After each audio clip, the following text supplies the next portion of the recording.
Welcome to Puro Politics, the political podcast of the San Antonio Express News. My name is Gilbert Garcia, Metro columnist, and I'm joined by Brian Chasnoff, investigative reporter. And we're really happy today to be joined by a special guest, San Antonio State Representative Trey Martinez Fischer, the Dean of the Bexar County delegation in the Texas House. And it's a great time to have him on because we're on the verge of starting another legislative session, which I know will be really eventful and really unusual. Trey Martinez Fischer, thank you so much for joining us today. Yeah, no, thank you for having me. I look forward to catching up and talking a little politics. You know, there's so much to talk about with regard to the legislative session and the election, but I wanted to start off because this has been such a big story nationally over the past week. Ask you for your thoughts on the lawsuit that was filed on behalf of the state of Texas by Attorney General Ken Paxton last week, in which he basically tried to throw out the election results in 4 states won by Joe Biden, Pennsylvania, Michigan, Wisconsin, and Georgia, in an effort to help Donald Trump win the election. And the Supreme Court, as many people expected, threw it out, said that they didn't have standing to rule on it. I wanted to get your thoughts on your reaction, just as a Texan, not to mention an elected official, when the Attorney General of the United States of the state of Texas files a lawsuit that many people thought was just really just a kind of a frivolous PR exercise. You know what? I think it sort of just screams of desperation and really just kind of how petty politics can be. I mean, I think that for Texas, the tragedy here is that we're spending state tax dollars. So anybody who pays into our tax system is literally helping subsidize the legal budget for Ken Paxton to go out and play politics with the state attorney general's office. Not to mention thumbing our noses at 4 other states that are just minding their own business, following their own procedures. But look, I mean, the Supreme Court give them credit. On a Friday night, they pretty much said it's not going to happen. And I think that we have to, have some comfort in the fact that we do have an election procedure in this country, and we do have a process that's been followed since this nation became an independent nation. And we saw that happen Friday night with the U.S. Supreme Court. But it really, really just takes us to, when you think you have not hit rock bottom, then here comes A.G. Paxton with yet, this Hail Mary going nowhere. And I just really think it really just turns people off when it comes to politics to see these desperate acts as the ship begins to sink, that they're continuing to throw these bombs to try to, dismantle the national election. Trey, what do you think this says about the future of the Republican Party in Texas? Because, I mean, you had Governor Greg Abbott essentially, signing on with his support for this lawsuit. Do you feel like Texas Republicans are generally behind, or were generally behind that effort, or was this a bridge too far for a lot of people? Well, I think you raise a good question. I think that there is sort of an intramural taking place within the Republican Party, and it's this, battle for the soul of the Republican, identity, and you have, some very extreme, right wing leaders that sort of, cling to these extreme positions. You have the chairman of the Republican Party, pretty much, calling for a secession of Texas from the union because of the election. You have folks like A.G. Paxton that continue to not acknowledge President-elect Joe Biden and Vice President-elect Kamala Harris. And you see a number of members of members of the congressional delegation that refuse to acknowledge the next president of the United States. Contrast that with folks like George W. Bush and some other more mainstream and folks that would, I guess, fall more along the lines of pragmatic Republicans that sort of are just putting their head in the sand. And unfortunately, I empathize with those Republicans about wanting to ignore this reality. But the truth of the matter is, this is their mess. And it's really a clarion call for Republicans to clean their own house and decide, what kind of party do they want to be. And if this is the party they want to be, then I think a lot of independent and pragmatic Republicans need to start looking for another political option, because it seems as if the Republican Party is leaving them. And how much worse do you expect this to get? I mean, I don't know if you saw Stephen Miller today saying that they're going to have an alternate slate of electors. I think you're right. Where does this end? I mean, I think that you would hope that after the November election that Republicans would then move forward and sort of embrace a new administration, a new way of doing things. They still have the majority of the U.S. Senate. It's not as if they're going to be on the sidelines here. It's a time for governing, and I think that the American people have an expectation that the politics and the silly season's now over. We need to actually govern and fix some problems, and it seems to me like the focus of the remaining days of the Trump administration seems to be about how to hijack an election versus how to come up with a national response to a global pandemic, beginning with an effective distribution of the Pfizer vaccine. I mean, it just seems like we have the priorities in the wrong places these days. Right. Obviously, last month we had the national election in Texas. I think there were many people who thought that this would be a year when Democrats might be able to flip the Texas House. They needed to gain 9 seats to do that. And, to the surprise of many people, there was no real net change in the Texas House. The Republicans still have 83 of the 150 seats. Democrats have 67. Democrats did gain one seat in the Texas Senate, but and a week before the election, you had announced your interest in running for House Speaker, which is obviously contingent on Democrats being able to take control of the Texas House. What do you think happened there in the election? What surprised you about it, and what went according to your expectations? Well, I'll tell you what. I mean, everybody that was consumed in the November election for the legislature. I mean, all of the smart money was on Texas Democrats, and you're talking about a campaign organization that raised just a little over $10 million for this last legislative cycle. To give you a comparison, 2 years ago, the very same entity that led for increase in, that led the effort to increase Democratic seats raised just over $1 million, and so the momentum and the enthusiasm was definitely behind Democrats. How we lost, why we lost, I think is really subject to a myriad of interpretations. But the truth of the matter is, we won the presidency. And I think it's very easy to sort of, lose the forest for the trees. And while I wanted to win the Texas House, in fact, I filed to be the House Speaker. I was so confident in our majority. You can't compare losses in Harris County with losses in Collin County.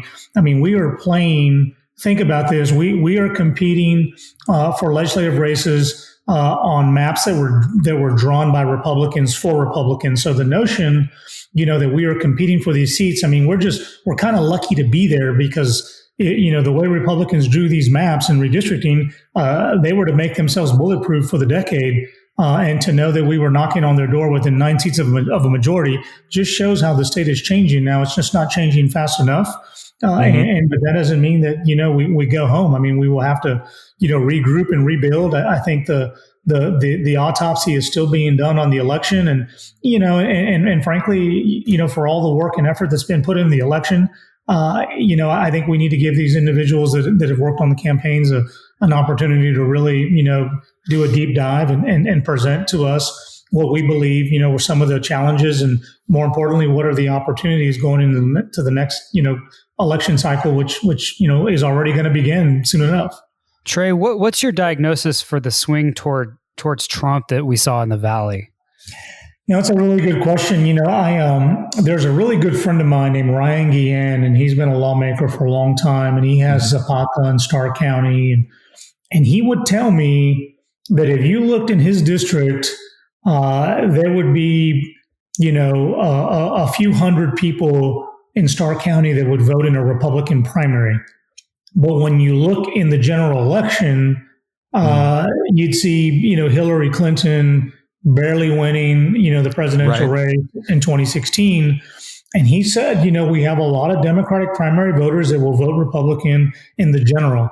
When I ask him about it, I mean, it's a couple of things. I mean, I think I think the oil and gas sector has brought a tremendous number of jobs to that area. It's really elevated, a lot of individuals, not just the people that work in the oil field, but the people who actually own the land, who are benefiting, from royalties and royalty checks, that talks about, a Green New Deal and being carbon neutral, sometimes has a negative effect there.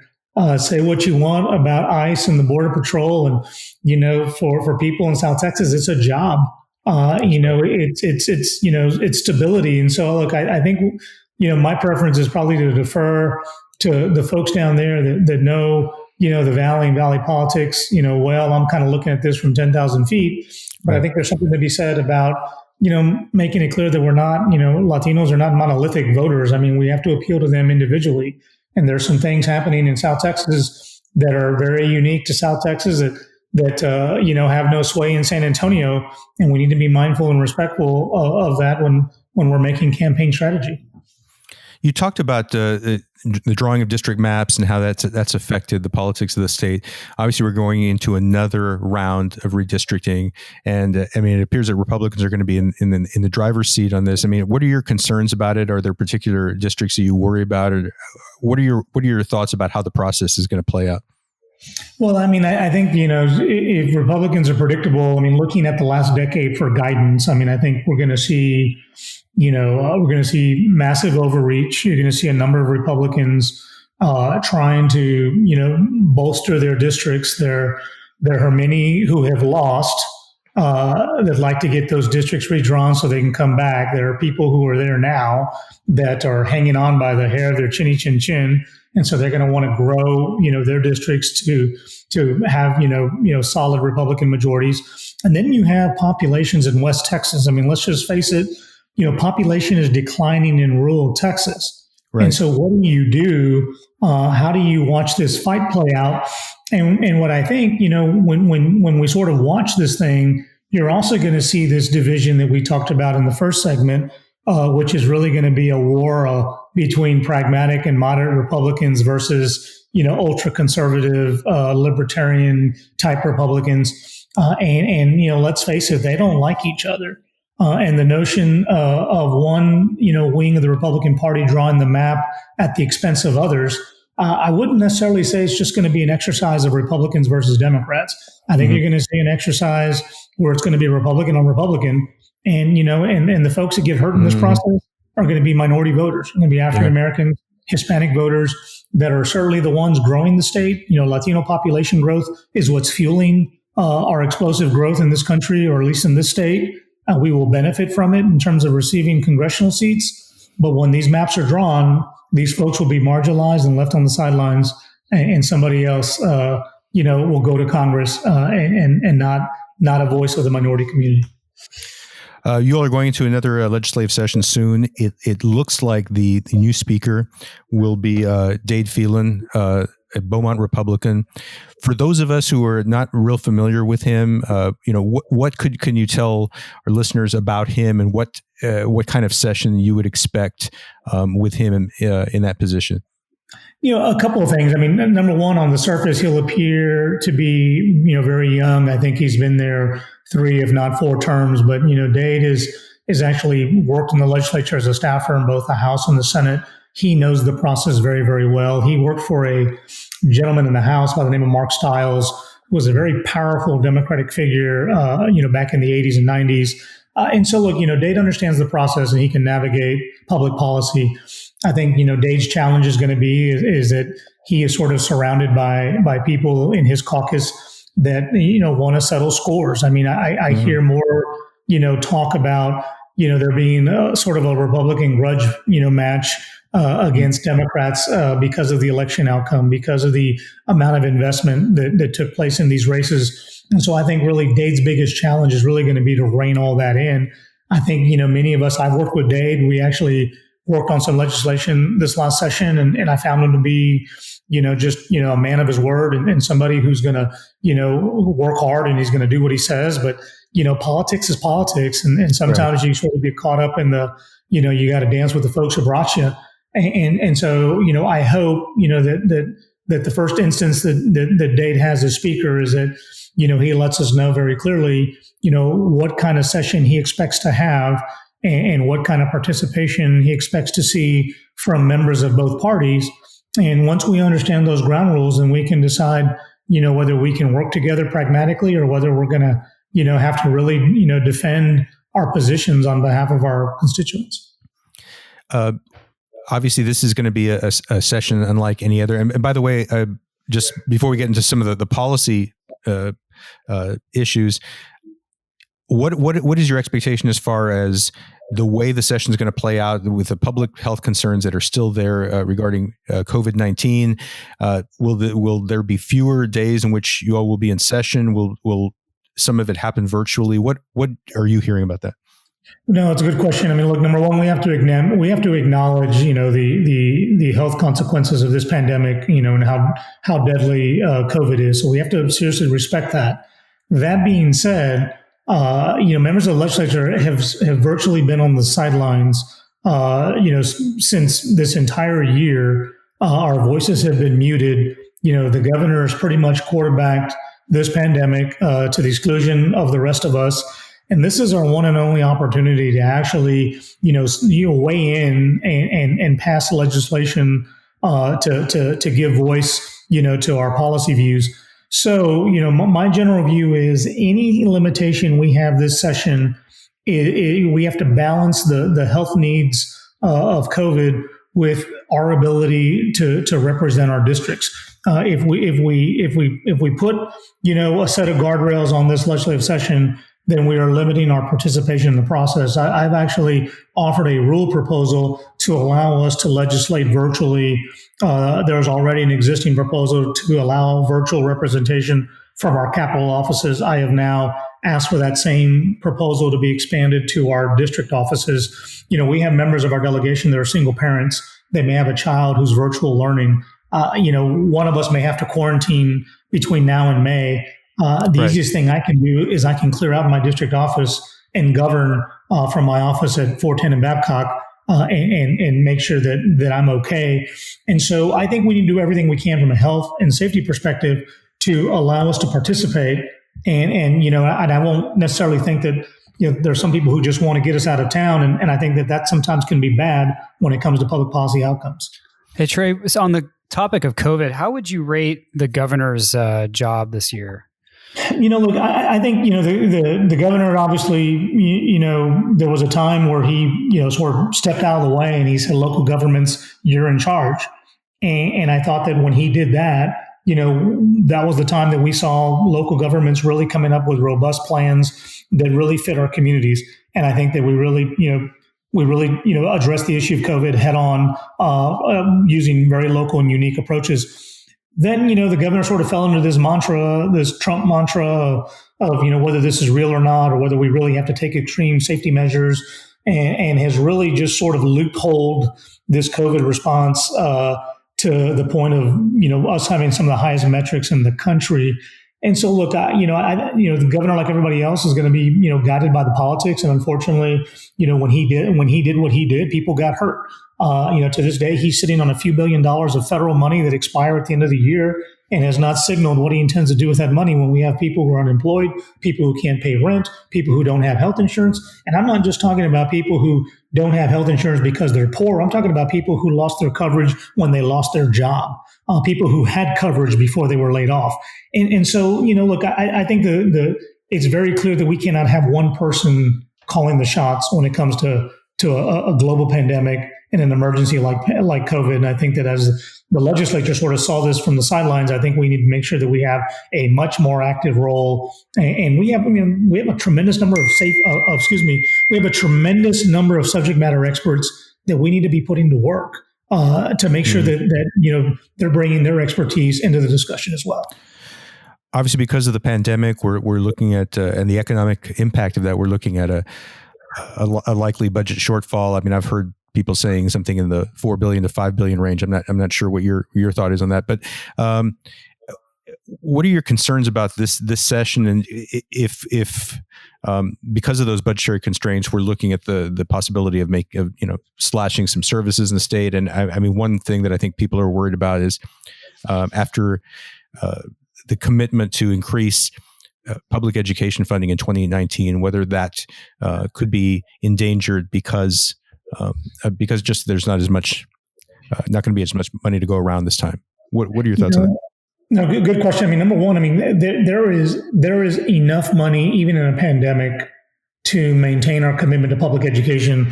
What needs to be reconsidered are the billions of dollars that we spend on, these property tax cuts that really don't go anywhere. Mm-hmm. I mean, I own a home. I pay property taxes. I care about property tax cuts. But when the average home in San Antonio at $250,000 gets a $200 tax cut, anybody who pays a mortgage and has an escrow account will never see that money, because it'll be swallowed up in appraisal increases. It'll be swallowed up in insurance increases. And so, look, the end of the day, we need to be very smart and measured when it comes to our resources. And we don't have unlimited resources, but we do have money to provide, for our greatest needs, like public education. This session, with tax dollars being, challenged as they are, from hotel taxes, alcohol taxes, sales taxes, you name it, and we're going to have a tough time. We're going to get by this next biennium, but it's going to be tough. But understand that we have $44 billion right now of lost revenue that could be in our tax system that we don't tax. So either through tax exemptions, tax exclusions, or tax discounts. And I think we really need to study those. Our technology, our state has changed and has become, really more of an information IT, aerospace. Our state has changed since the time that we first wrote this tax code. And we need to look to see what are we doing to maximize those revenue dollars. We're one of the last states who just recently started, allocating it, and receiving sales tax money from internet sales. And that's actually going to bring a considerable amount of money, especially with COVID, to help, pay the bills. And so, look, it'll be a tough session, but don't forget that we have the ability to really leverage and negotiate with our federal counterparts to receive a maximum amount of federal dollars. And what I mean by that, Texas continues to refuse Medicaid expansion money. And this is a program that the state puts in $1 and the federal government gives them $9 back. And I can't find a single person out on the street that will not take me up on that offer if I tell them, give me $1, I'll give you $9 back. Well, and I think your San Antonio colleague Diego Bernal, I think, has a bill that's kind of advocating for that, and it's something that I know that you all have, many Democrats in the legislature, have been talking about for a while. Is there more of a willingness, you think, given the predicament that we're all in with the pandemic, that there might be more of a willingness on the part of Republicans to compromise on that and just look at the reality of how much, when we're a state that has so many uninsured people, and this is obviously such a good deal potentially for the state. Do you think that Republicans might be a little bit more willing to consider it now? You have heard, more voices from Republicans about the need to expand Medicaid or to come up with some sort of healthcare solution. And really, I mean, that's inspiring. But at the end of the day, I mean, this has to pass the House and the Senate, and the governor has to sign it. And so, until we can, get a clear indication from the governor of his willingness to sign that legislation, or the lieutenant governor indicating that he'd be willing to consider it. I mean, make no mistake, if the governor of this state wanted to expand healthcare in the state of Texas, he can do it by himself. He has the sole authority to do it. Right. And so, while I think we have, reasons to be hopeful, I also, realistic enough to know that this does not happen when President Obama was in the White House. Mm-hmm. Nothing happened when President Trump was in the White House. While I remain hopeful that we can do something in the Biden administration, I just think that there are, too many contrarians that continue, to would rather spend money to defeat the Affordable Care Act than to spend money to ensure and provide health care, to our citizens. Before we wrap things up, I wanted to get a chance to ask you what your personal priorities are going into this session. What legislation should we look for from you, and what are you focusing on this time around? I'm going to be, I'm on Ways and Means, so I'm very, always counting money, always looking at revenue sources. And so I'll always be playing a critical role when it comes to our state's ability to generate revenue so that we can spend it in our appropriations budget. I'm concerned with this pandemic and the way it's been handled. I'm very concerned about this blatant, war or assault on local officials, on county judges, and on mayors. And I think it's gone to the point that I think we need to push back on that. I think that, Mayor Nurnberg gets elected by voters, and if he's doing a good job, voters will reelect him. If he's not, then they're going to send him home. This notion that the governor has literally, bypassed local governments when it comes to the response to this pandemic, I think is something that deserves, some serious analysis. Make no mistake, whenever the government of the state wants to push obligations down on local governments, so when we want to keep state inmates in county jails, the sheriff has no say. When road projects don't get funded on Fredericksburg Road, which is a state road, and Nelson Wolf wants to go fund it, the state doesn't object to that. But when local governments want to come up with a better COVID response that fits our community, all of a sudden that becomes objectionable local governance. I think we need to, weigh in and I'm not saying every local official does things perfectly, but 27 million people, 254 counties, the governor cannot be everywhere. We have local government structures for a reason, and we should let them do their jobs. Well, on that note, I think we're going to wrap things up. Trey Martinez Fischer, thank you so much for joining us. Good luck with the coming legislative session, and happy holidays to you and your family. Happy holidays, everybody. Thanks for having me on, and let's do it again. Thanks, Trey. Take care, Brian. All right, Gilbert. Thank you.